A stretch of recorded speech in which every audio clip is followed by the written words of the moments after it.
Olá, bem-vindos ao Canal Médico. Hoje nós vamos iniciar uma série de outros programas no canal.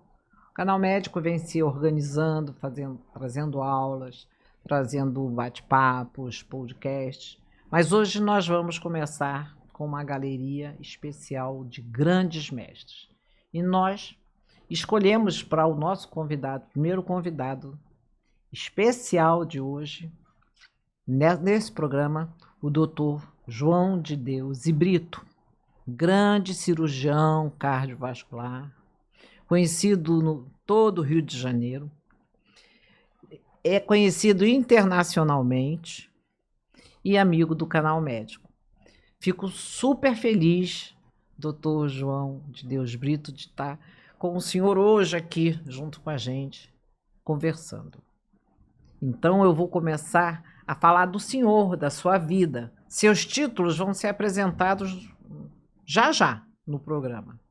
Mas, além de ser um grande cirurgião vascular, em todos os títulos que estão aí, que a gente conhece, só tem 93 anos, totalmente lúcido, totalmente médico. Sabe o que é totalmente médico?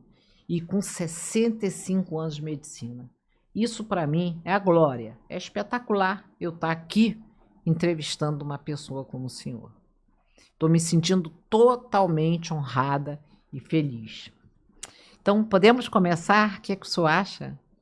Uma beleza o seu início de entrevista e eu me Obrigada. sinto honrado de ter conhecido esse canal médico que objetiva mostrar ao Brasil e ao mundo o que é a medicina, o que é conseguir ser um médico, um professor ou de outra qualquer especialidade. Ser um grande médico, porque por isso é que o senhor é um grande mestre. Então vamos começar com as minhas perguntas. Eu fiz um roteiro de perguntas porque esses professores têm uma vida vasta. Então eu não podia me perder, né? Então o que eu fiz? Vou organizar um roteiro para saber a vida deles toda. Então eu vou te fazer a minha primeira pergunta. Nós, todos os ouvintes do Canal Médico, porque pessoas como o senhor são mitos dentro da medicina, isso aqui vai para o Brasil inteiro, e outros médicos vão se espelhar em você. Nós adoraríamos saber um pouco da sua infância, da sua família, um pouquinho da sua adolescência. Não precisa nem contar as namoradas, né? E, claro, o que lhe motivou a seguir na área médica. Essa é uma parte que eu vou escutar da sua história. Eu preciso falar que meus pais, pai Jerônimo e mãe Maria, nasceram na Caatinga, na Paraíba do Norte. A Caatinga é aquele local que não é sertão nem é mar, mas onde tem muito sol e há uma vegetação rasteira, então chamado Caatinga ou Caatinga. E meu pai, filho da Maria Leopoldina, que era minha avó, ela tinha uma fazenda e sempre comentava que ter fazenda pequena naquela região era muito difícil, porque os donos de grandes fazendas colocavam o animal, o boi, dentro da fazenda do pequeno para destruir ou para a pessoa vender facilmente aquela área e ir embora e ele ficar com tudo. Eu viajava com meu pai, depois que ele foi para João Pessoa, Paraíba, que ele foi ser guarda civil e numa família de 13 irmãos. 13 irmãos. Quantos se formaram no caso? E aí, desses 13 irmãos, quando eu tinha 9 anos, eu procurei 5, 6, não tinha mais, já tinha morrido. Eu com 9 anos, 5 ou 6 já havia... No Nordeste brasileiro. Já havia falecido. E aí... Naquela época. naquela época. É. E aí ele veio para João Pessoa, Paraíba, depois que minha avó perdeu tudo que tinha, 3 casas, a fazenda, vendeu. Ele até falava que a fazenda da mãe dele que foi vendida não estava no preço de arame farpado que circundava a fazenda. Mas teve que vender porque não suportava a vida diante dos poderosos daquela época. E aí ele veio para João Pessoa, arranjou esse emprego de guarda civil e não tinha onde morar. Então achou um homem que tinha lá um terreno cheio de mato. E o que ele fez? Ele conversou com esse homem e o homem deixou que ele morasse com a família dentro daquele terreno, que não tinha casa nenhuma, era só mato e coisa. Ele foi morar, construiu uma casa de taipo, de barro e madeira, coberta com palha de coqueiro. E eu, morando naquele local, eu me sentia feliz quando chovia. Eu via o barulho da chuva, me sentia uma felicidade imensa de estar naquela casa de pessoas pobres. Mas, ao mesmo tempo, o que ele fez? Ele tinha o objetivo de melhorar. Então, ele comprou um terreno na principal rua de João Pessoa, Paraíba, perto do colégio estadual, e ele se achava que era pedreiro, então ele começou comprou o terreno e começou a construir uma casa de alvenaria, diferente daquela que a gente morava. Então ele construiu essa casa, me lembro muito bem que na época não tinha água encanada, a gente tinha que buscar água no outro quarteirão, mas depois tudo melhorou porque chegou a hora que ele conseguiu botar água encanada e energia elétrica da casa. Isso é uma característica dele, que é a sua característica, determinado, né? Ele queria construir uma casa, né? O senhor falou sem ser pedreiro, mas ele construiu a casa, quer dizer, ele era determinado. Pessoa determinada. E um detalhe, essa casa que ele construiu, eu não sei se devido às mudanças de alinhamento, ele construiu uma casa um pouquinho para frente. E aí eu tive que, depois que me formei, tive que ajudar a reconstruir. Choveu, a casa que era metade de tijolo, de alvenaria e taipa, eu tive que reconstruir depois de médico, já aqui no Rio de Janeiro. Então, eu tinha comprado um apartamento aqui no Rio, entreguei, vendi para ajudar meu pai a reconstruir a casa que ele havia feito. Mas isso é lindo, né? O senhor poder retribuir, né? Então, mas o que foi que lhe motivou nessa história da sua infância, dessa mudança, que o senhor foi da Caatinga para João Pessoa, né? O que lhe motivou? O senhor disse que tem perto um colégio estadual, né? Então, qual foi a motivação que o senhor teve para seguir a carreira médica? Então, mas aí então os meus irmãos, as mulheres sempre foram até o 6º ano primário. A Lourdes, Inês e os outros irmãos, só o mais novo, o Newton, é que foi até o ginásio. Os outros ou morreram ou eles queriam pescar e não queriam estudar. Então, e eu, por decisão própria, eu só pensava em melhorar e em estudar. E recentemente eu fiz um insight interessante, que eu acho que o homem, a mulher, a parte material existe, mas existe coisa muito mais importante do que a matéria que nós vivemos na vida, que é um foco de energia que cada um tem e cada um se diferencia do outro. Tá, consigo, então, né? muitas vezes as pessoas... E esse foco de energia é que decide pela gente, por nós. Quando você pensa em uma coisa melhor, mas aí você vê que a decisão vem antecipadamente até antes de você pensar. Mas, por exemplo, para ser médico, quando eu estava no ginásio, que é uma história muito complexa, né? Ginásio, como eu era apenas... Eu ficava, eu não fui aprovado no exame de admissão, que é uma história muito interessante, que no Brasil, depois eu quero voltar para aí, foi criado em 30 o exame de admissão, que o governo queria separar operário de intelectuais.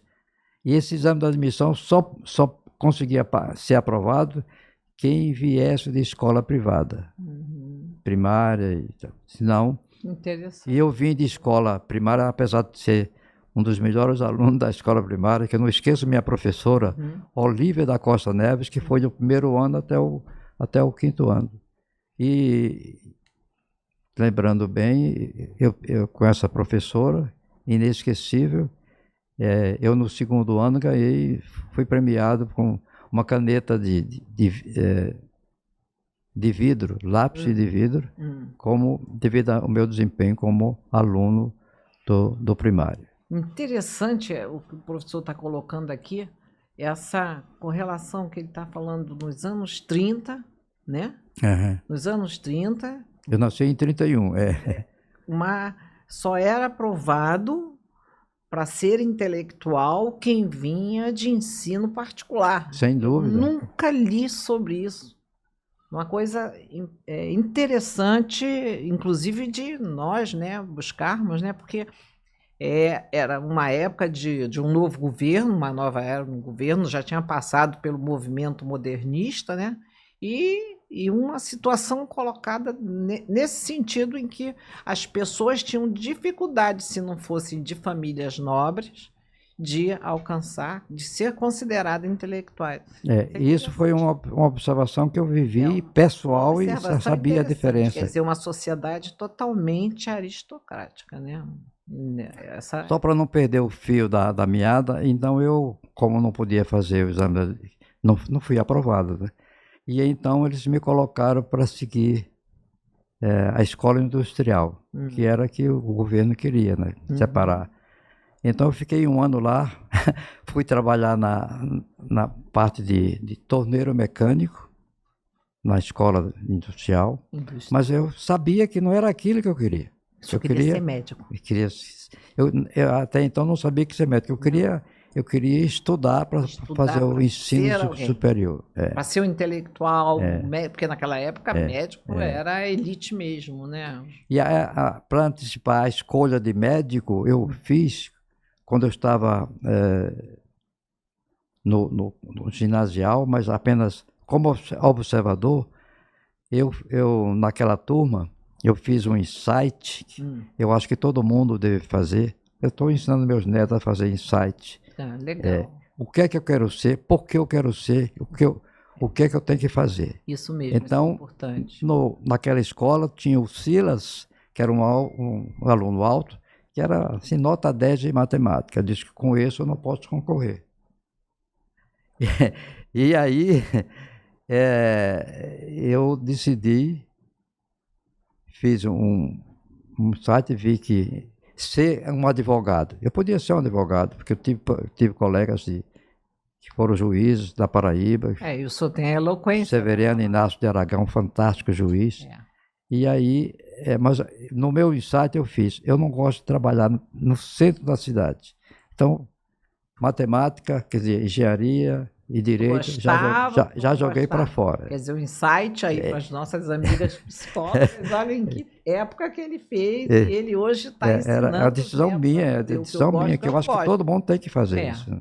Para poder chegar, né, à sua carreira. Ele chama isso de insight. A gente tem hoje métodos que dizem assim, de escolha de carreira, mas eu acho que esse insight, essa coisa né, esse interno é maior do que tudo, né? É muito mais importante. Eu achei interessante.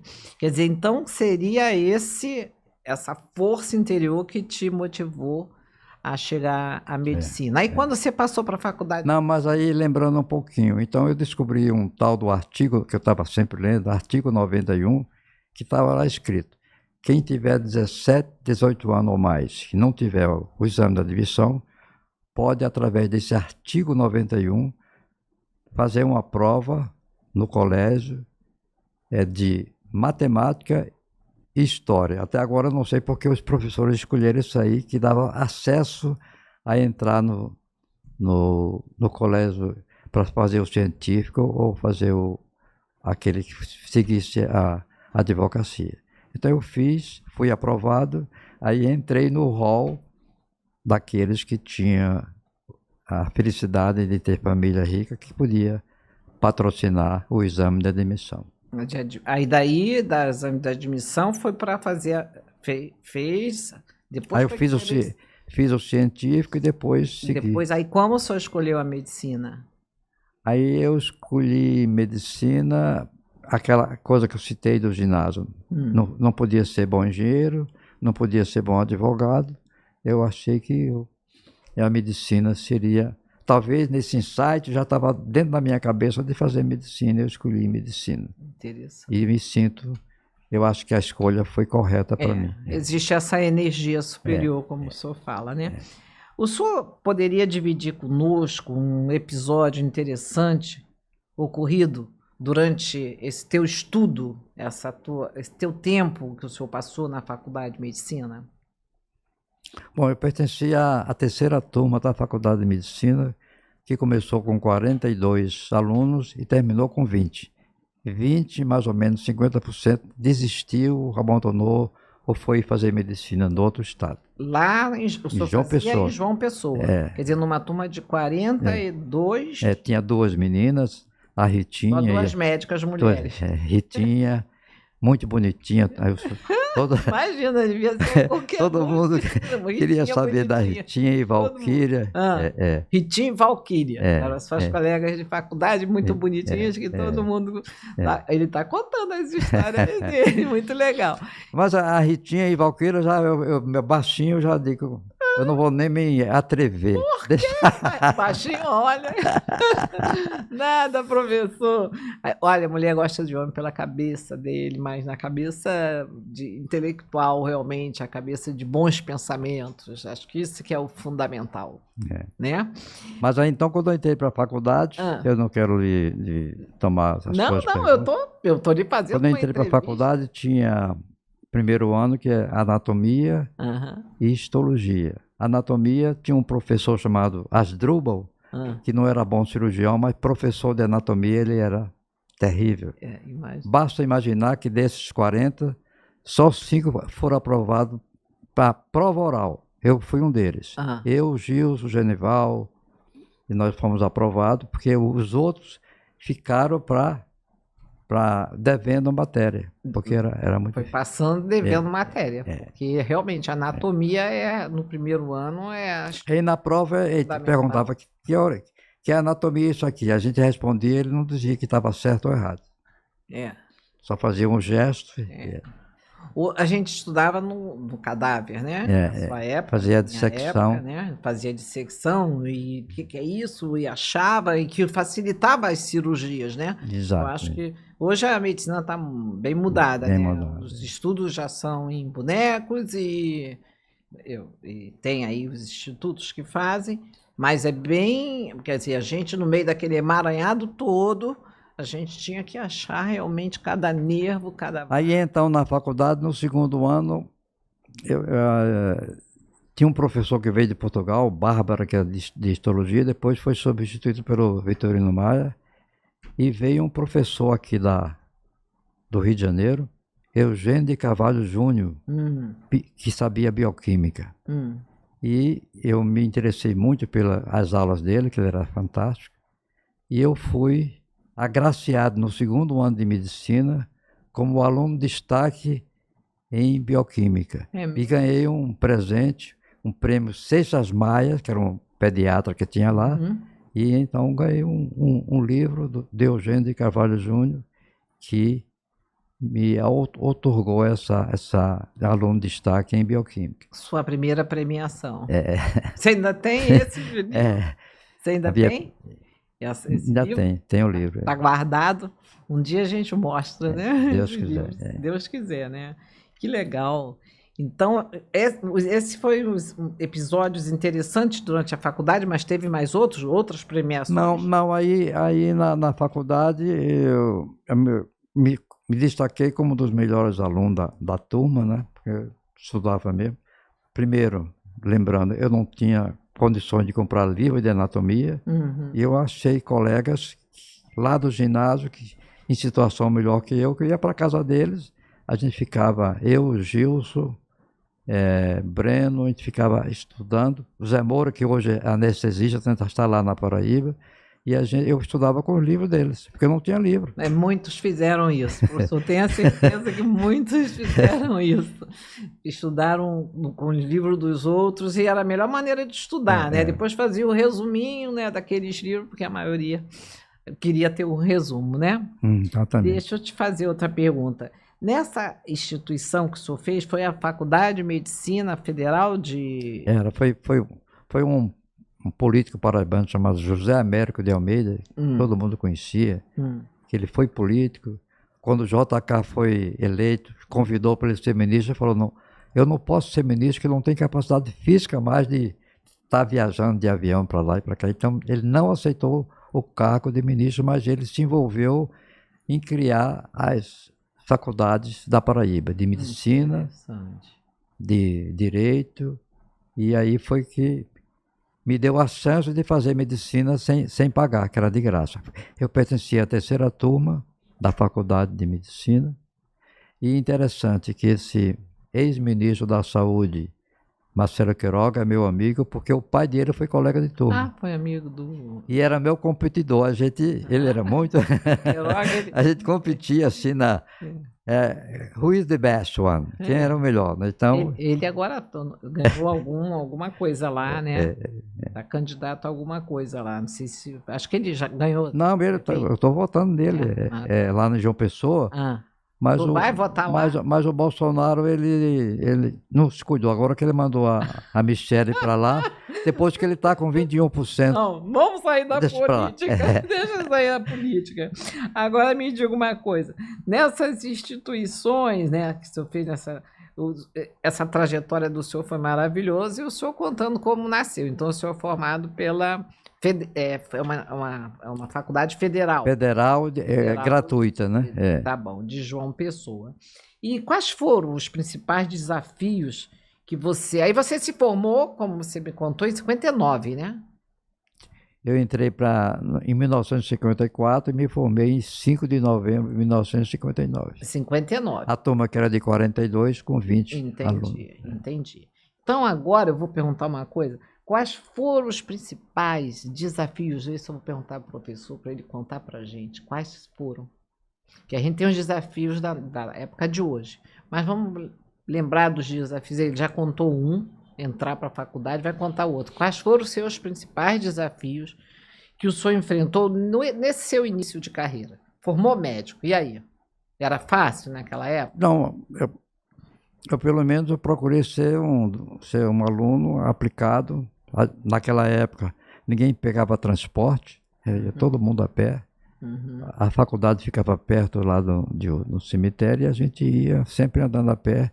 E aí eu procurava estudar com esse grupo e tirar boas notas, competindo com o pai.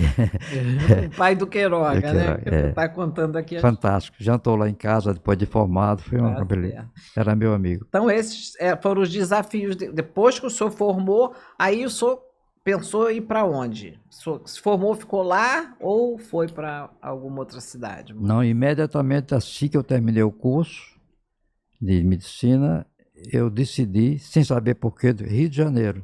Eu tinha um amigo na capital, né? Eu tinha um amigo de infância que... Brito, você tem que ir para São Paulo. Mas nem chegava perto de mim essa ideia. Isso era Rio de Janeiro, e eu acho que pela massa de energia, eu decidi corretamente. Né? Era Rio de Janeiro. Eu nem sabia por quê. Não, o Rio naquela época era a capital, né? Era a capital da República, então tudo acontecia aqui, né? Inclusive, né? Então, esses foram. Agora, em quais serviços você poderia se dar? Qual desses serviços que você começou aqui no Rio de Janeiro foi assim o mais importante no... Não, quando eu estava no terceiro, quarto ano, eu estava sempre atento a vir aqui para Rio e São Paulo para fazer aqueles cursos. A USP eu fui 3, 4 vezes lá fazer curso com Edmundo Vasconcelos, todos os grandes cirurgiões da época, eu ia lá fazer curso com eles para aprimorar meu conhecimento. E com isso Quando eu estava na faculdade, eu era pessoa que frequentava o Hospital a Casa Santa Isabel, que era um hospital de freiras, e eu no segundo ano eu estava lá instrumentando lá. Então fiquei a decisão de ser um cirurgião. Estava sempre instrumentando. Foi aí que o senhor decidiu, mas já aqui no Rio de Janeiro. Não, lá. Eu era aluno ainda. Ainda, quando o senhor ainda estava lá na Paraíba e vinha ao Rio, ia a São Paulo fazer esses cursos, quer dizer, quando o senhor se formou, o senhor já sabia que ia ser um cirurgião? Cardiovascular? Não, cirurgia geral. Cirurgia geral. E por incrível que pareça, eu me fiz cirurgião cardiovascular, que agora nós temos uma forte academia que veio da Sociedade Brasileira de Cirurgia Cardiovascular, que tem 1000 cirurgiões cardiovasculares, mas dessa academia só entraram para a academia 48 médicos, cirurgiões. Você é um deles, né? Eu sou um deles, graças a Deus. Olha só, que interessante. Existe no Brasil 1000 cirurgiões cardiovasculares e tem uma academia de cirurgiões cardiovasculares. Nessa academia tem 48 membros. Aí fizemos um grupo que a gente se fala todos os dias, com todas as novidades. Mas a tendência é crescer, porque também está crescendo o número de médicos e vocês têm que continuar ensinando, né, para os médicos, e esses médicos têm que buscar em vocês mitos, né, que eu digo que são mitos. A história do porquê conseguir ser também tão perfeito, tão igual, né? Não, mas tem um detalhe que durante a faculdade eu fui instrumentar e lá conheci um cirurgião chamado Aquiles Leal, que foi Aquiles Leal. Aquiles Leal. Ele foi era considerado o melhor cirurgião da cidade, ficou mais famoso porque o diretor da faculdade teve problemas familiares, deu um tiro no coração, no tórax. Ele foi lá, operou e salvou, porque ele havia aprendido cirurgia com um cirurgião pernambucano, que ele, além de cirurgia geral, ele fazia cirurgia torácica também. Sei. Então ele salvou o diretor do hospital. Mas o detalhe é que todo mundo admirava ele. Ele tinha um pouco que ensinou um cirurgião ortopédico a fazer cirurgia geral, mas eu quero contar um detalhe que aconteceu com ele que foi muito triste. Ele teve um problema de hemorragia cerebral. Eu já tinha estado em São Paulo e então um otorrino que dizia que fazia endoscopia alta foi lá examinar e achou que o sangramento não era do esôfago. Um erro, eu não vou falar o nome, mas foi uma coisa. Sim. E eu já tinha ido a São Paulo, conheci Edmundo Vasconcelos, chamei o anestesista do grupo, falei, Clóvis, tem alguma coisa errada aqui. Eu assisti o exame do médico otorrino e ele não completou e disse que não era sangramento do esôfago, era do estômago. E não era do estômago, era do esôfago. E com isso foi triste porque o cirurgião que aprendeu com ele cirurgia geral fez uma gastrectomia subtotal rapidamente. Ele era muito importante. E aí, imagine que eu estudante, a peça que foi tirada da coisa foi levada para o quarto e eu fui dar plantão para tomar conta dele. Aí ele acordou de noite e falou, João, vocês me operaram câncer? Ele falou, não, doutor Aquiles, sua doença era uma úlcera. Aí, no escuro, deixa eu ver aqui. Então ele palpou a peça que tinha sido dele, ele viu que não era câncer. Né? E aí, o resultado não foi bom, porque ele voltou a sangrar. Porque era aquelas épocas das Bill. E lembrando também, eu assisti no terceiro, quarto ano, o Aquiles Leal, fazer uma cirurgia cardíaca, que chamava estenose mitral, que o cirurgião operava com o dedo digital, ia lá na auriculeta esquerda, fazia uma bolsa, botava o dedo e chegava lá na mitral estenosada com o dedo, uma técnica usada pelo famosos cirurgiões da Inglaterra, e ele fez, e me despertou a curiosidade de fazer cirurgia cardíaca com o que eu aprendi com aquele Leal no Hospital Santa Isabel. Qual hospital? Hospital Santa Isabel. Lá em São Paulo. Não, aqui era lá no Onde? lá, Santa Isabel. não, era lá na João Pessoa, Paraíba. Lá. Eu era estudante de medicina. Quer dizer, lá mesmo. Eu assisti no terceiro, quarto ano o Aquiles fazer uma cirurgia Tá. cardíaca no paciente nesse hospital. Foi aí que o senhor falou, você cirurgião cardiovascular. Olha, gente, ele contando uma história, né, bem interessante. Agora, então, o senhor está falando já, uma das minhas perguntas era sobre as personalidades com quem o senhor trabalhou e coisas que o senhor se lembrou, e se havia um mentor, uma figura importante que inspirou sua caminhada, o senhor já respondeu tudo. Isso faz parte aqui do meu processo. Não, porque o Aquiles, por exemplo, ele era um formador, ele era tão bom técnico, que as pessoas que trabalhavam com ele ficavam bom também. Tinha um cirurgião, Orlando Farias, uma pessoa maravilhosa, que fazia ortopedia e passou a fazer cirurgia geral, aprendeu com o Aquiles Leal. Certo. E colega, assim, da sua época, quais são os colegas, assim, da sua época? Tem que estão assim como o senhor? Não, aí durante o estudo que eu ia para casa, chamava-se Gilson Espínola Guedes. Esse rapaz, eu considero hoje, ele já morreu, eu considerava ele um santo. Eu nunca vi o Gilson reclamar de nada. Ele era míope, e no laboratório ele queimou os olhos e curou a miopia dele. Eu perguntei para o meu filho, que faz oftalmologia, ele falou, isso é possível? Papai, isso é possível. E o Gilson, ele queria fazer banco de sangue, já tinha aquela escolha da energia dele de ficar rico. Então ele fez... A energia dele de ficar rico. Né? Botou um laboratório, enquanto na década de 70 os professores estavam lá no microscópio, ele ia para a França e trazia computadores. Então ele se tornou o laboratório maior da região, lá, João Pessoa e até Pernambuco. Até do Nordeste ali, né? E aí o Gilson, o que é que fez? A família dele era bem melhor, que tinha muito mais recursos do que bom, não, aí é incomparável. E aí, o que é que ele fez? Ele botou um laboratório e se transformou num laboratório maior da região lá do Nordeste. E com isso, ele criou uma casa para tratar criança com câncer. E o que é que ele fazia? Ele internava a criança para tratar ele não era cancerologista, mas os filhos dele passaram a ser cancerologistas. E aí ele internava a mãe da criança para ensinar o português. Ele tinha professora, pagava a professora para ensinar as mães da criança que estava internada para tratar o câncer.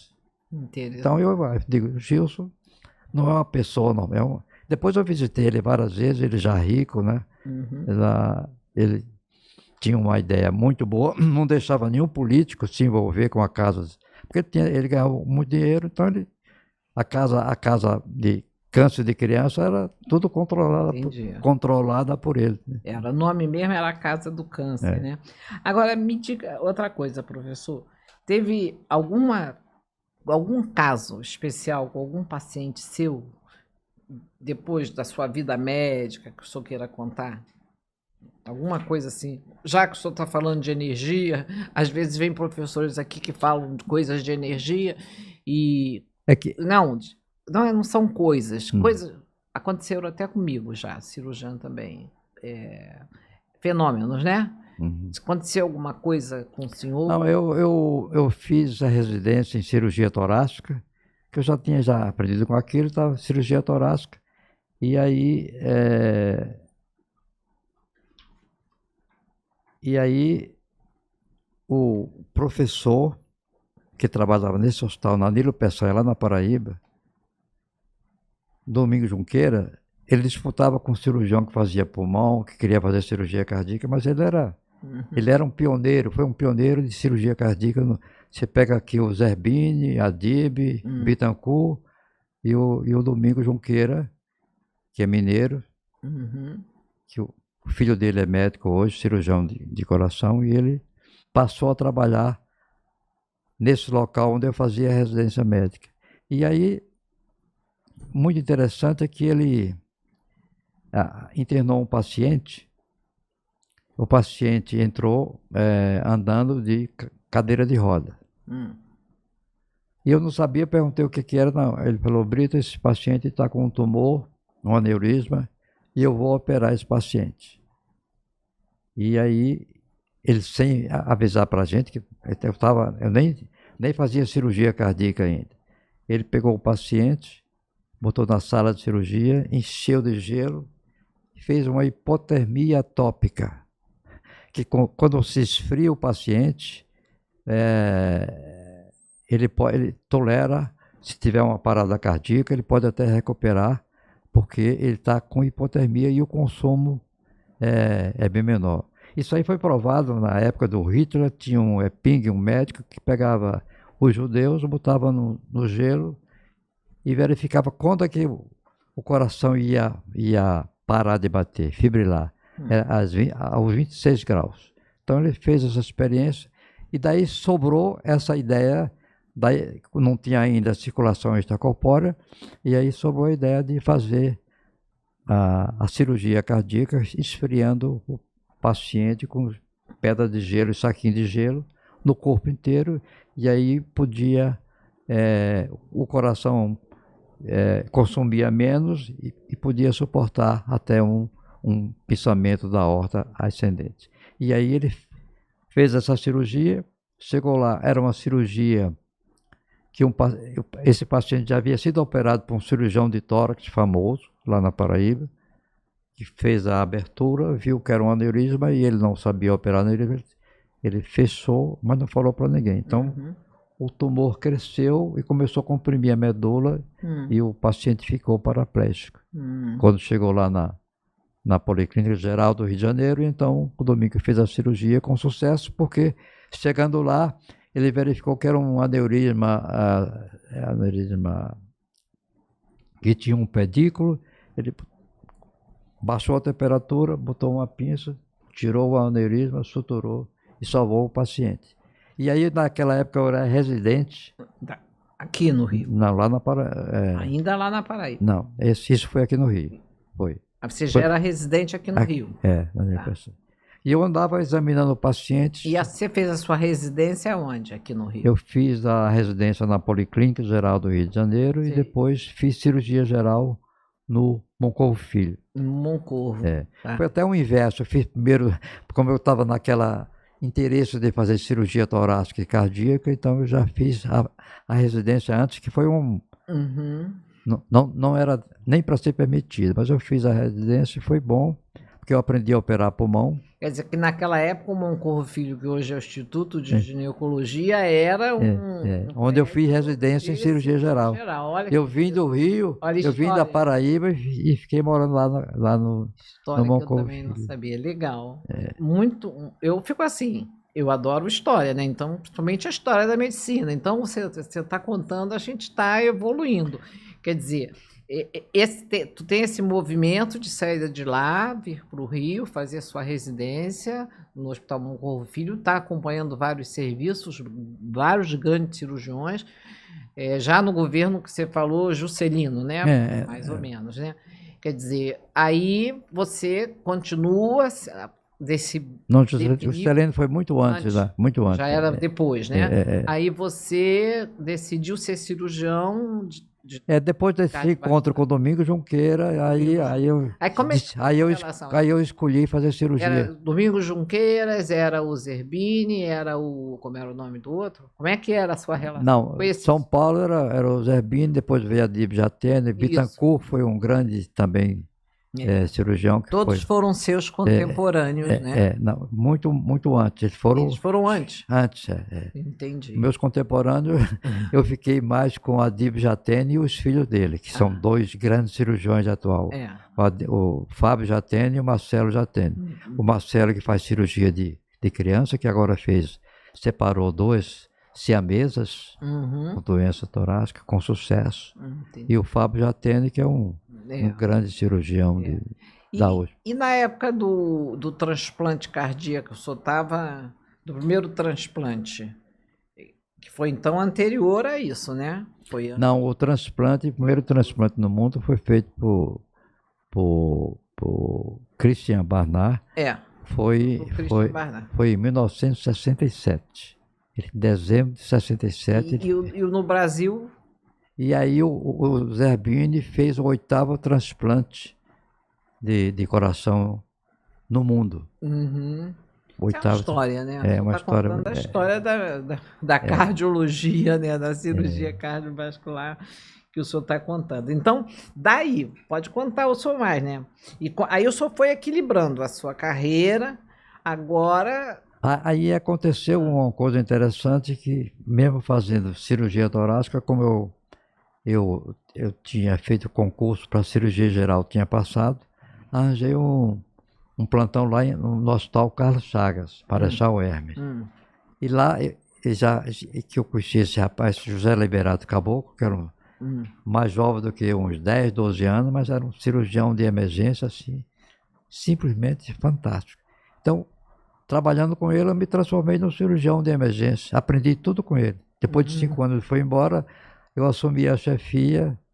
Solteiro, não queria casar, então... Chefia do hospital ou do serviço? Serviço. Lá no Marechal Hermes Carlos Chagas. Sim, mas era o diretor do hospital? Não, ele era chefe do plantão. Depois que ele foi embora, eu passei a chefiar o plantão. Já, isso veio mais para cá, né? Tá. Aí o senhor começou a chefiar a cirurgia de tórax de lá, né?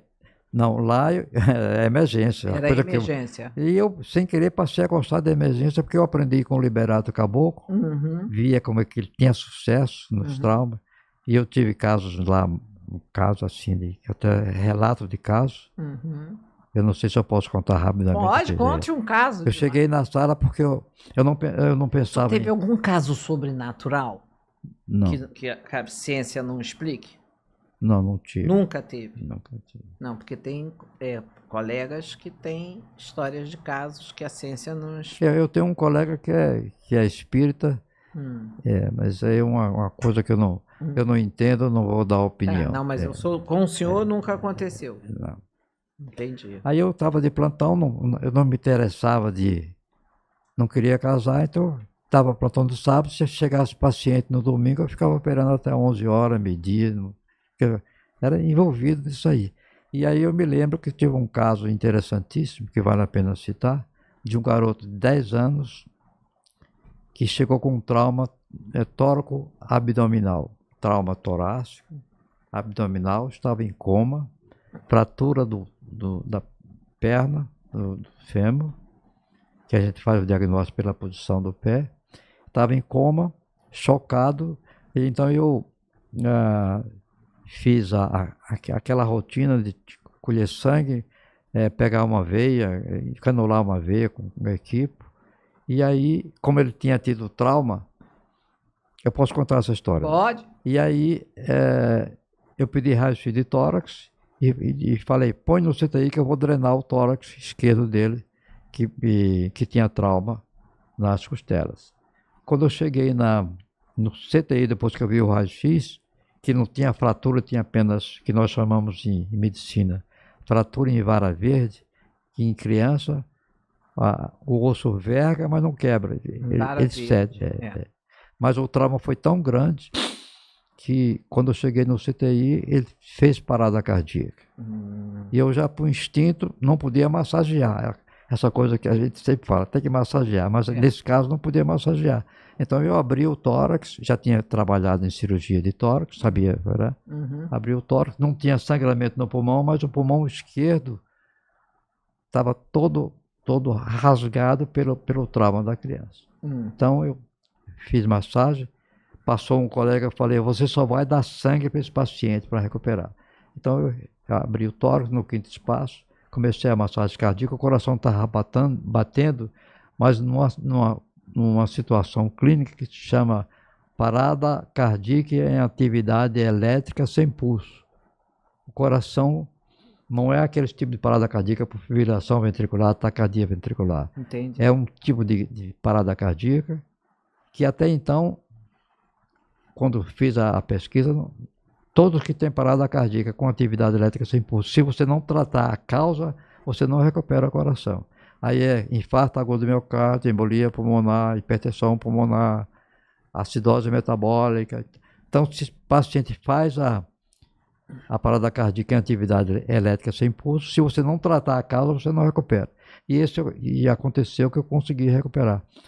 Verifiquei que tinha lesão no pulmão, fiz uma lobectomia inferior esquerda, de maneira técnica, eu já tinha aprendido na Nilo Peçanha, e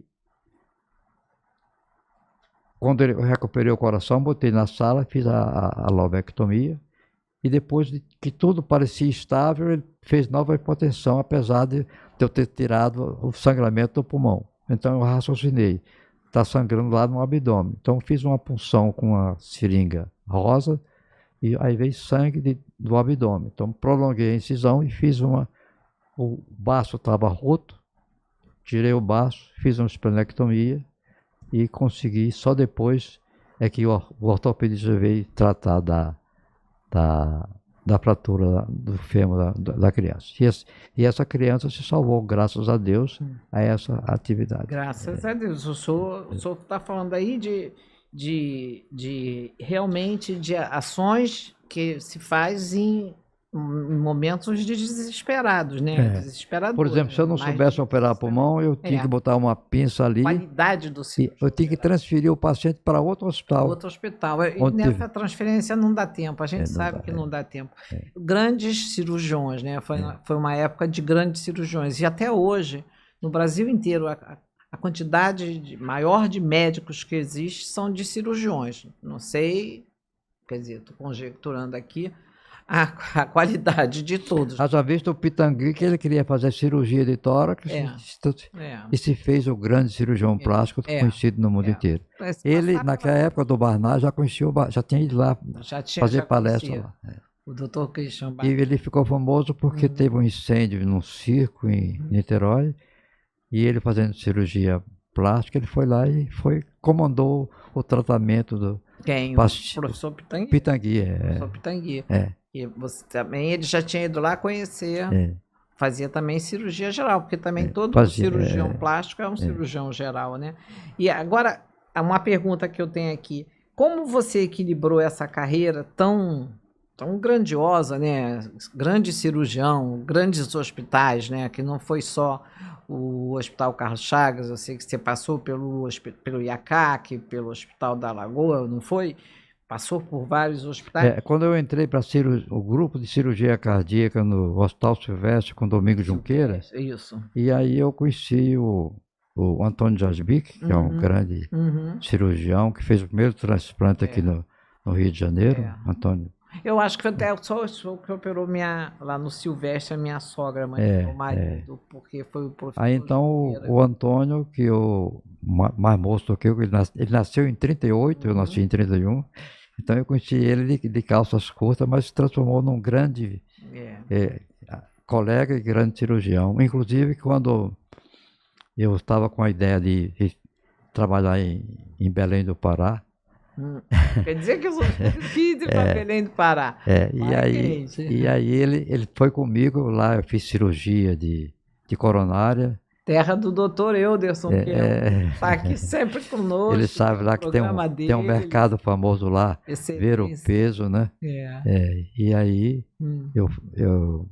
Quer dizer, não é a terra do Dr. Euderson, a região do Dr. Euderson, né? Dr. Euderson tem um programa aqui no canal. Mas foi interessante. Excelências com o Dr. Euderson. Aí também traz depois que eu decidi que tinha lá um cardiologista que fazia hemodinâmica, o Paulo Monteiro, que ele me viu e falou: Brito, você vem para cá para operar aqui. Mas depois que eu pedi demissão do Estado e disse que eu ia, o pessoal adventista tinha lá um cirurgião que fazia cirurgia cardíaca, falou: não, agora, Brito, você não precisa vir. Pode ficar no Rio que eu vou chefiar aqui o serviço. Eu não tinha o que fazer, então... E como é que o senhor... É uma outra pergunta que eu tenho. Como é que o senhor equilibrou isso, toda essa medicina, que era isso que eu estava começando a te perguntar, com a sua vida pessoal? Havia algum hobby fora da medicina, alguma coisa extra, além da esposa, né? Além da namorada? Não, eu Com gostava certeza. muito de futebol, né? Jogava. O senhor estava falando aqui do Eu jogo Zico, futebol né? Da porque possibilidade de vir aqui eu no dia que eu notava fiquei que quando sabendo. entrava em campo, eu era outra pessoa. Eu não era Brito, cirurgião. Ali você era Era um jogador cara de que futebol. ganhar de Que ótimo. qualquer. Por isso que eu sou fã do Zico, que Ah, saber que ele vem aqui. Se É, Deus quiser, se ele é, vier aqui, eu vou trazer o senhor aqui, é. porque Eu fiquei ele encantado com. Já conhecia ele, o sucesso dele, mas fiquei encantado com foi a encantado. entrevista. Eu tenho certeza que ele vai ficar encantado também de conhecer uma pessoa tão maravilhosa quanto o senhor. Quer dizer que o senhor era jogador, mas em que posição? Era ataque, né? Ataque? Fazer gol. Era um Gabigol, naturalmente. Quer dizer que é um apaixonado por futebol. Legal essa Hoje eu história. posso falar que sou pó de arroz com muito amor. Pode falar, você pode hoje. Eu na Paraíba era vascaíno, porque meu amigo, que eu apaixonado pela irmã dele, ele era vascaíno, que tinha um tal Ademir Menezes, que era grande jogador. Mas quando eu cheguei aqui no Rio, eu larguei o É Vasco e um pó vivi. de arroz apaixonado pelo Zico, olha que tem isso. Mas eu também vi aqui que o senhor teve uma experiência internacional muito interessante. Parece que o senhor foi para Seattle, né? E lá o senhor... Não, teatro eu aprendi quando estava dando aula sobre parada cardíaca. Pois é, Um- essa um- experiência internacional, o senhor viveu em Seattle, né? O senhor teve lá em Seattle? Não foi. Foi só de literatura, porque o meu caminho foi mais. Veio aqui uma cirurgião americana que queria me levar para fazer residência em cirurgia cardíaca, mas aí foi quando já começou. Eu já estava com 40 anos, aí conheci minha mulher, aí eu. Conheceu sua esposa já aos 40 anos. Aí eu desisti de ir para. Já vi, porque os outros normalmente casavam cedo naquela época. O senhor foi o primeiro cirurgião, ganhou, né? Aí casou, escolheu. E a minha correlação foi que nós temos no mundo da cirurgia cardíaca, um cirurgião chamado Tirone Davi, de Curitibano, que foi para a América fazer residência. E depois ele se casou com uma americana, então fui convidado para chefiar a cirurgia cardíaca em Toronto. E esse rapaz que agora já se aposentou, além de ser cirurgião, ele é conhecido como sendo um líder da cirurgia cardíaca no mundo. No mundo? Basta ser... Curitibano. Curitibano. Tirone Davi. Tirone Davi. Doutor Tirone Davi, quando o senhor estiver no Brasil...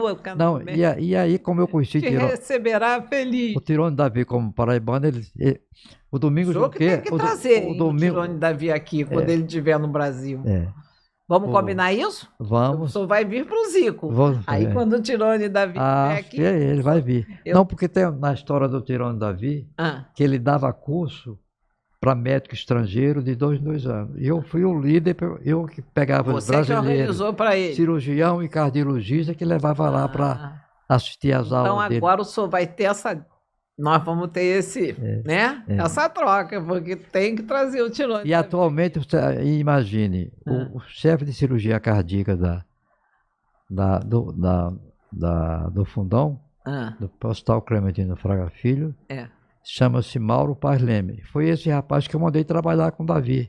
Foi? Tirone Davi. Mauro Paz Leme, que você... Que agora é chefe do diretor do coração, da SAAD, do coração, junto com o SAAD. O SAAD é da... o SAAD, o pai que morreu, né? Agora o pai morreu, mas tem um filho que ficou presidente da sociedade, né?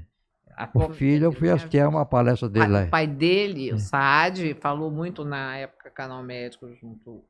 Eduardo Saad, que agora está no Brasil e América, faz só. Mas o pai dele, o doutor, eu também me lembro, muito pessoal da sociedade o doutor Bassan, nem lembro, mas assim, muitos médicos, cardiologistas, nós tínhamos um programa com a Sociedade Brasileira de Cardiologia. E sobre... Só uma coisa que eu quero citar do Tirone Davi. Fala mais do Tirone Davi, interessa. Não, ele se destacou como chefe de cirurgia cardíaca lá, porque ele idealizou uma técnica de operar a válvula aórtica conhecida no mundo inteiro. Então ele saía de Toronto para operar em Israel, Reino Unido. É um cirurgião que não é um cirurgião comum. É um e é uma técnica especial. É dele que faz essa cirurgia. Só ele faz. Mas ele ensina. Né? E eu visitei ele quando ele trabalhava no hospital próprio lá de Toronto. Sabe o que o Tirone Davi fez? Ele operando pacientes fora de Toronto, ele contribuiu com o governo, com Trudeau, para construir um hospital. Ele deu 70 milhões de dólares dos pacientes que ele operou fora de Toronto. Você vê o valor que tem o Tirone Davi. Não, é um valor. Essa pessoa é um outro apaixonado pela medicina, né? Quer dizer, todo o dinheiro que ele ganhou, ele construiu um hospital especializado. E esse Mauro Parlema, eu que mandei fazer o curso lá com o Tirone Davi. Hoje é diretor. E hoje é diretor do Instituto Saad do Coração. Que bacana, professor, muito maravilhoso. Eu me sinto honrado de ter o Mauro Parlema lá. Porque quando eu operava como chefe, ele era meu assistente. Eu também tenho um filho, quer dizer, eu tenho um filho que também é cirurgião cardiovascular? Ou só cardiologista. Só um filho cardiologista? Tem um anestesista, um cardiologista e um oftalmologista. Quer dizer que são três filhos? 3 médicos. 3 médicos. Tá certo. Um anestesista, um cirurgião, um cardiologista, um anestesista e um oftalmologista. Legal. E a mais nova foi para Toronto, hoje é cidadã canadense. Para mim é uma honra, até deu a fotografia lá tomando posse como cidadã. A gente vai ter nós estamos fazendo essa entrevista e tem muitas coisas interessantes que nós vamos colocar nessa entrevista, de coisas que o senhor vai mandar para a gente. Eu vou te fazer uma pergunta agora, bem capciosa, né? Mas, gente, eu acho que eu tenho que fazer para uma pessoa como o professor, que a gente sente, né? E que nós estamos vendo a paixão que foi, a dedicação e a vida dele na medicina. Eu vou perguntar coisas para ele. O que falar sobre os médicos de hoje? Independente dos seus 3 filhos, porque o senhor já falou para mim lá no início que o senhor já está ensinando seus netos a fazer insights. Quer dizer, então a gente sabe que se eles forem médicos, vão ser bons médicos. Porque hoje a gente tem um problema com a formação de médicos no Brasil, que eu vejo que o Conselho está atuando, eu vejo que tanto o Conselho do Rio, quanto essas entidades todas, sobre a proliferação de universidades, a facilidade de deixar com que atue no Brasil, quando em todos os outros países você tem que passar por revalidação. Então, o que o senhor acha disso? O médico ele precisa fazer aquele insight e procurar, na área que ele trabalha, e procurar aprender num serviço importante, que tenha prestígio, e procurar se tornar um dos melhores cirurgiões gerais, torácico, cardíaco, dermatologista, qualquer coisa. Mas ele já tem que entrar na faculdade com esse pensamento de ser melhor. Eu vejo isso que nós vamos... Não, às vezes você escolhe por acidente. Não, faculdade você escolhe por acidente. Por exemplo, o Pitangui queria ser cirurgião de tórax. Não estou falando sobre a especialidade, estou falando de depois que você é médico, depois, até que você escolha a sua especialidade, faça sua residência, você tem que procurar ser o melhor, porque eu tenho na família, você sabe, o marido, ele era piloto e eles são, o tempo todo eles fazem, eu tenho filho também, o tempo todo eles fazem exames para poder, de aptidão, de estar apto, e nós não temos isso na medicina, né? A não ser os que fazem aquela prova das sociedades de especialidades, uns realmente fazem, outros já é aquela apostila, aqueles cursos, quer dizer, tem muitas coisas que a gente tem que estar falando que existe realmente, de distorções, vamos dizer, quando eu me formei também, há 45 anos atrás, não tinha Golden Cross, não tinha Unimed, não tinha plano de saúde. Todo mundo era médico particular. E a gente via, eu já até comentei isso outro dia numa conversa aqui com o doutor, filho do doutor, de um dos grandes nomes da academia que me ajudou. E o que a gente tem hoje, a gente tem essas distorções, né? Então, eu quis saber a sua posição. Quer dizer, o médico tem que sair, só formar quem tem o seu pensamento, a aptidão, ou descobre sua aptidão, né? Mas hoje o senhor sabe que se forma. Isso é um assunto muito importante e vem sempre daquele insight que a gente faz, né? Porque as pessoas, para ter sucesso, o sucesso mais importante que tem é ganhar dinheiro. Eu sempre digo, quem é inteligente, acima da média, ele vai ganhar dinheiro, porque o dinheiro atualmente é a coisa mais importante, apesar do BRICS que está aí, estão querendo colocar o dólar em terceira ou segunda posição, mas eu acho que até agora não vão conseguir, porque enquanto a América existir, o dólar vai persistir. É um assunto de política que eu não quero me envolver. Mas, não, nem eu. A América tá cuidando do espaço, né? Eu quero até lembrar, por exemplo, eu tenho um neto que ele é assim, muito inteligente. Os outros também são. Eu hoje já falo inglês com meus netos de 10, 13 anos, correntemente na casa dele. Eu falo inglês, até já me ensina mais inglês. E esse menino, ele escreveu, o Rodriguinho, ele escreveu para 10 universidades e passou para 6 e terminou o curso na Duke University, que eu conheci recentemente. E aí ele, quando estava no terceiro ano, ele escolheu como tese a computação, construir um computador, seu neto, hardware e depois o software, né?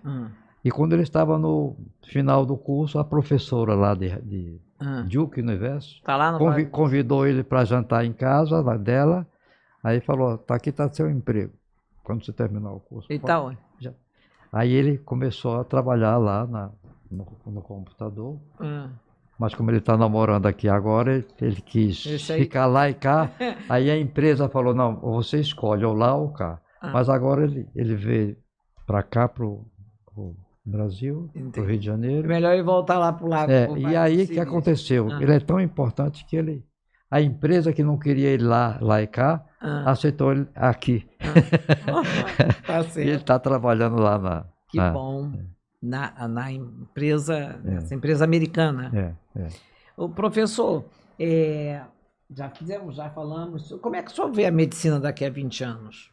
Com todo esse processo da inteligência artificial? Agora é difícil com a entrada da inteligência artificial. Eu fico preocupado porque nós sabemos que um dos vice-presidentes do Google, há uns 4, 5 anos, que é um dos pais da inteligência artificial no mundo, ele é do Canadá, ele pediu demissão porque acha, na opinião dele, ele acha que a inteligência artificial vai ficar fora de controle. Então ele já desistiu de apoiar a inteligência artificial.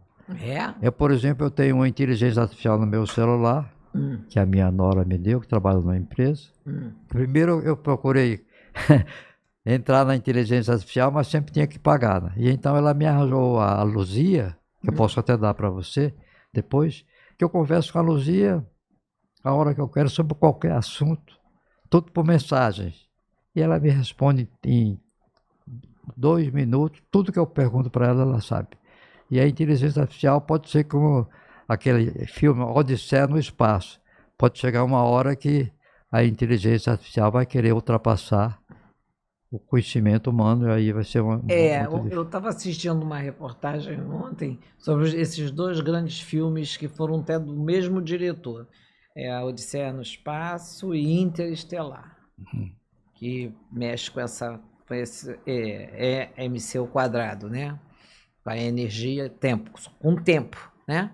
Que diz que tudo é fácil. Só o tempo é o complexo. Não, porque eles pensam, a inteligência raciocina mais rápido que a gente, calcula mais rápido, tudo mais rápido. Então, a chance de querer competir não está longe, não.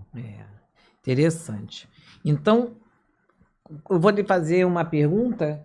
O senhor já falou dos seus filhos, já o teu legado, dos seus netos que também estão aí indo, como é que eles estão aprendendo, como é que o professor está ensinando os insights.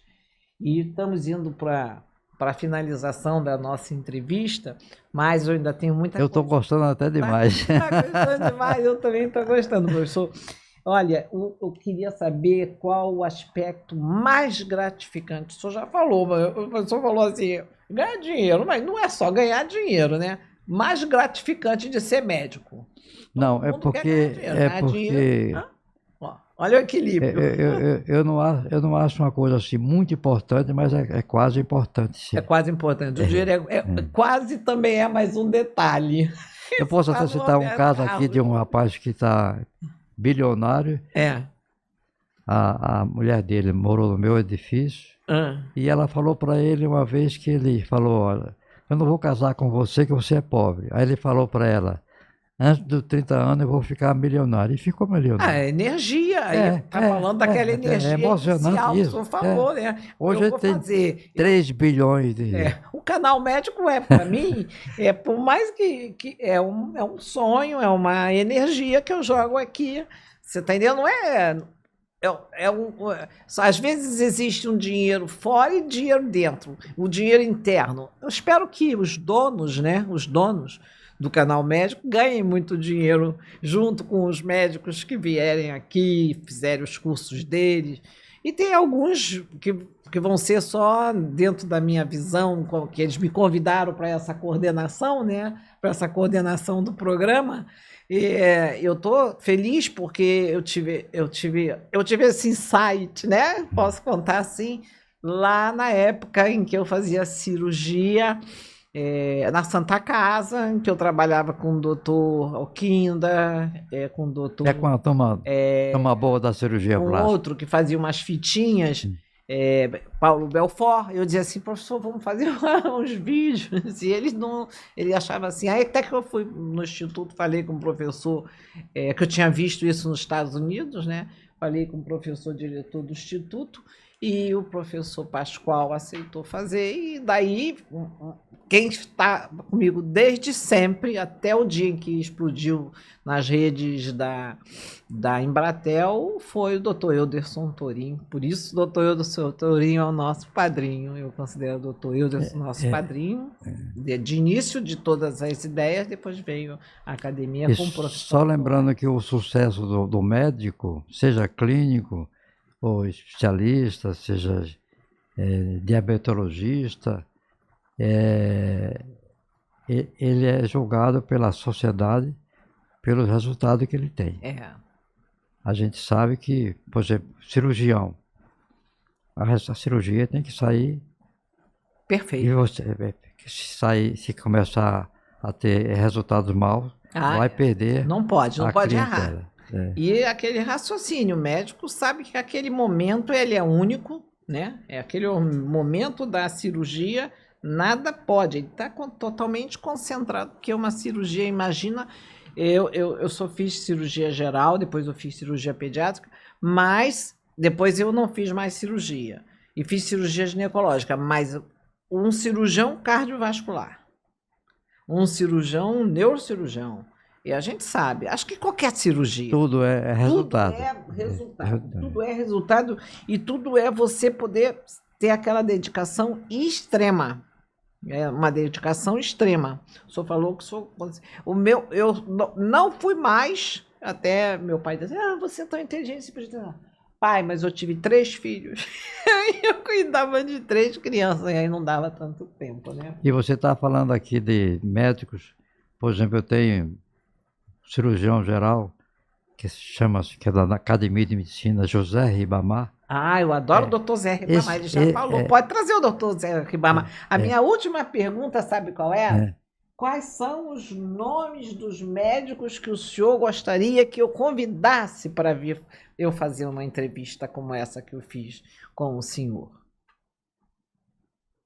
O senhor já está me falando doutor José Ribamar. Não, da cirurgia geral, porque o resultado dele é simplesmente fantástico. Ele já falou, ele falou para mim. Sabe que eu fiz doutorado com ele lá no Fundão, na mesma classe, né? Ele fez uma tese de câncer de estômago e eu fiz uma tese de cirurgia cardíaca no mesmo espaço. Ele foi fenomenal. Ele fez um vídeo pra gente, o futuro da cirurgia, o futuro da medicina, alguma coisa assim, que ele já estava fazendo robótica lá no Sírio-Libanês, se eu não me engano, em São Paulo, nessa época, e ele... Ele é um cirurgião que, pela idade dele, ele conseguiu ser bom cirurgião da técnica... Da técnica anterior. Antirrobótica, né? Antirrobótica e robótica. E quando chegou na cirurgia, na videocirurgia, ele se encantou. É uma coisa fantástica. Eu também acho. E, poxa, se eu conseguir falar com o doutor José Ribamar, eu vou ter então, ele é um dos... maior prazer de a minha indicação para ele vir aqui. Então, você vai ligar para o doutor Zé Ribamar e vai dizer assim, a Vera quer entrevistar a sua vida inteira, seu sucesso, tudo que vocês tiverem de... Você sabe que ele é da nossa academia, mas ele nunca pensou lá na Academia Nacional, né? Não. Mas ele... Não, ele foi meu colega de doutorado. Mas é porque tem médico, tem pessoas, eu vejo que tem pessoas que estão mais ligadas a esses eventos. E tem pessoas mais desligadas, são mais introspectivas, né? Introvertidas. Tem pessoas que é mais o social. Eu acho que é de cada um, né? Que o Ribamar é um cirurgião já, que não é da antiga, mas é médico. Não, eu já tive. Que ele quando chegou na cirurgia, na videocirurgia, ele foi um dos melhores. Não, eu sei a história toda do professor Ribamar. E depois, né, na época que eu fiz um trabalho com ele, eu vou lhe mostrar agora. Depois, quer dizer, quem fez foi... Ele falou sobre o futuro da medicina e ele falava na robótica, né? Que hoje já é uma realidade, né? Então, o futuro da laparoscopia, estão aqui, ó. O pessoal da produção fala, porque esse programa é assim mesmo. Ele vai ser bem solto. É um cirurgião que não é nem muito da antiga, mas muito bom, cirurgia aberta. Mas quando chegou na cirurgia... o futuro na videocirurgia, ele ficou um dos melhores. Isso. Na videocirurgia. Não, mas nós vamos convidar o professor. Então... O senhor já me falou tudo, já me falou até quem o senhor quer trazer, quer convidar, já que ele é seu amigo, o senhor vai telefonar para ele, aí você vai telefonar para mim e dizer assim, não, ele vai sim, doutora Vera, aí eu vou telefonar para ele. E ele vai vir aqui, porque eu sei que a história dele é magnífica e linda. Ele, inclusive, eu gravei o professor o professor Godoy, Amélio Godoy, no consultório dele. Aliás, ele tinha um consultório que o doutor Ribamar era apaixonado por arte, né? Sabe que ele é o cirurgião da minha família inteira. Inclusive me operou, né? Eu estava louca para ver o doutor Ribamar de novo. Então, era a minha última pergunta, eu sugeri... Eu pensei que ia demorar um pouco mais. Nada. Essa foi a última pergunta, doutor José Ribamar. O senhor está intimado aqui pelo seu maior amigo, que o senhor é o cirurgião da família inteira, de vir aqui no Canal Médico. Falar ele precisa ver. A última vez que o senhor falou comigo, a gente gravou o futuro da laparoscopia aqui. E agora o senhor pode... Vamos falar sobre inteligência artificial, cirurgia, essa coisa que o professor João de Deus está com medo. Vamos falar sobre isso. Eu quero porque o Ribamar é um cirurgião que bem mais moço do que eu, mas que ele na cirurgia geral, quando chegou na cirurgia de laparoscopia, ele se tornou um dos melhores. E ele já estava fazendo robótica. Isso eu estou falando aqui em 2010, 2012 ou 2013, mais ou menos essa época, ele falou com a gente sobre a robótica que ele estava indo fazer lá no Círio. Não sei como é que tá. Daí para frente eu não sei. Ele é meu cirurgião, me operou. Que bom. E operou o senhor, meu filho. Agora você vê como é que o tempo. E o senhor foi da equipe do Junqueira que operou lá no Silvestre a minha sogra, de coração. Eu lembro disso, que era a equipe do doutor Junqueira. Olha, o que eu posso falar depois de uma entrevista dessa tão maravilhosa? Não adianta, eu só falar Bom, dele, até eu tô gostando muito, até nem queria que acabar. Nem Mas, queria acabar. mas o senhor vai vir de novo, porque o senhor vai lembrar de mais histórias. Sabe por quê? Porque os médicos de hoje precisam escutar histórias. E não é só os médicos, não, os pacientes, sabe? Porque o senhor tem. Quantas histórias de pacientes o senhor tem para contar? Causos, que não é nem assim. E se eu conseguir fazer, olha, o senhor hoje, falando sobre esse paciente que vocês operaram cardíaco com hipotermia, esse grande trauma dessa criança, todo o processo que o senhor teve que fazer, cara, isso são para os grandes cirurgiões. E eu tive, gente, a honra muito especial, maravilhosa de estar aqui com o doutor João de Deus. E Brito. Porque ele falou que esse Brito é coisa lá da... Não, porque é bom falar João de Deus e Brito, para não falar só João de Deus, que às vezes não tem, não tem história boa para contar. Né? Vou falar do João de Deus e Brito, porque não podemos falar do João de Deus. Olha, essa foi a melhor de todas de hoje. Amei, professor. Muito obrigada. Estou agradecida. E olha, gente, o Canal Médico é o seguinte... Ele está vindo devagarinho, vários professores trazendo seus trabalhos, muitas aulas, outras entrevistas. O Canal Médico ele é apresentado no YouTube. A gente, como todos os que falam no YouTube, pede para curtir, comentar, compartilhar, mas eu estou pedindo para todo mundo acionar o sininho também, né? Porque, o sininho. Depois a fila vai ser grande demais, né? A fila vai ser grande demais, eu tenho certeza. Estamos só no comecinho. É assim mesmo que começa. É a energia que a gente tem que colocar. E essa, professor, eu coloco com tudo. Professor, muito obrigado. Vera, fiquei encantado mais uma vez com sua entrevista. Meu jeito. Que eu andava até meio preocupado de não corresponder à sua expectativa. Mas você foi ótimo. Você foi ótimo. Muito obrigado também. E com essa equipe maravilhosa que a gente não pode esquecer do Fernando. A equipe é maravilhosa mesmo. Até o australiano está aí. Eles que fazem um canal. Eu sou a convidada deles para fazer as entrevistas. E para ajudar, porque eu já sou a mais velha, já conheço mais médicos, já frequentei as academias, né? As universidades, e a gente vem trazendo todo mundo. Vamos trazer o IED, vamos trazer o Instituto de Ginecologia, vamos trazer o Hospital Jesus, nós vamos fazer muita coisa boa, né?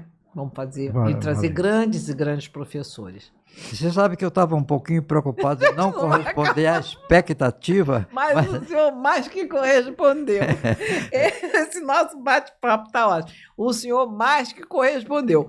Eu amei, adorei. Muito obrigado, eu também. Eu sei, é o meu jeito, então vou mudar. E quando eu tiver uma oportunidade, vou trazer aqui meu filho. Mas traga o seu filho. Que é cardiologista. Os 3, né? São os 3. Os 3 estão convidados para vir apresentar o que eles quiserem apresentar no Canal Médico. Pronto. Não, e esse Canal Médico é muito importante. Eu acho. Que olha, eu vou sair com a titulação acima daquilo que eu tenho. Deixa eu falar uma coisa para o senhor. Nós já estamos com quase 65 mil inscritos, mas com quase 5 milhões de visualizações. Isso, 5 milhões no universo do Brasil, quer dizer, eu não entendo muito visualização, está lá escrito visualização. Se é porque assistiu tudo ou se não assistiu tudo, mas já tem 65 mil inscritos. Agora a gente vai fazer uma etapa de fazer cursos numa outra plataforma, que são professores que vão dar cursos. Então, também vai ter outra etapa. Então, vai ter podcast, palestras, cursos, isso aqui, entrevistas. Eu estou para entrevista. Além do título de Canal Médico, é canal do conhecimento. Né? É o canal do conhecimento. O senhor falou tudo. Canal Médico. A gente estava precisando de uma coisa assim. Na época, o Canal Médico, mas ele está tão abrangente, ele tá pegando toda a medicina complementar, porque as pessoas, quando encontram um sistema de saúde que funciona, não funciona na totalidade da sua proposta, como é o SUS, que eu já fui gestora do SUS e posso falar isso, as 3 partes fundamentais do SUS, que é a universalidade, integralidade e equidade, e a equidade é a perna bamba do SUS, o que acontece? As pessoas, isso já é primitivo, já está no DNA, porque a gente já estudando epigenética vai lá. Elas buscam outras. Bom, eu vim da Amazônia. Se você me chamar para dançar o boi, eu sou a primeira a ir. Que beleza. E se eu tiver que tomar aquele chá, não é um chá de sandaime não, porque eu tenho medo de ficar doida, mas aqueles de cuia que a gente toma, pato no tucupi, aquelas coisas lá, eu adoro. E aqueles peixes, então é da minha terra, parece que eu vim, sabe? A coisa vem dentro da gente que é diferente. Então, eu acho que as pessoas estão buscando, sim, alternativas, porque essas alternativas já existiam no mundo antigo. As pessoas já utilizavam essas alternativas para melhorar a sua qualidade de vida, a sua qualidade de pensamento, o seu bem-estar, porque eu acho que saúde, que liga a medicina, que liga a todos os outros, é bem-estar. É o meu pensamento. Ô Vera, eu só queria acrescentar uma adenda aqui, que eu deixei de falar, mas uma das coisas que é muito importante é a valorização que você tem dos seus colegas. Então, é importante que o que é médico bom? É aquele que sabe aquilo que ele faz e faz com amor no coração e na mente, na tentativa de, quando ele puder tratar o paciente, tratar quando for diante de coisas impossíveis, pelo menos o paciente ter uma lembrança dele que ele foi tratado por aquele médico. Hipócrates fala isso, né? Ou curar, ou pelo menos amenizar, né? A dor. É isso, gente. De novo, se eu não acabar... Não tem... Vai até meia-noite. Não tem saída, vai até meia-noite.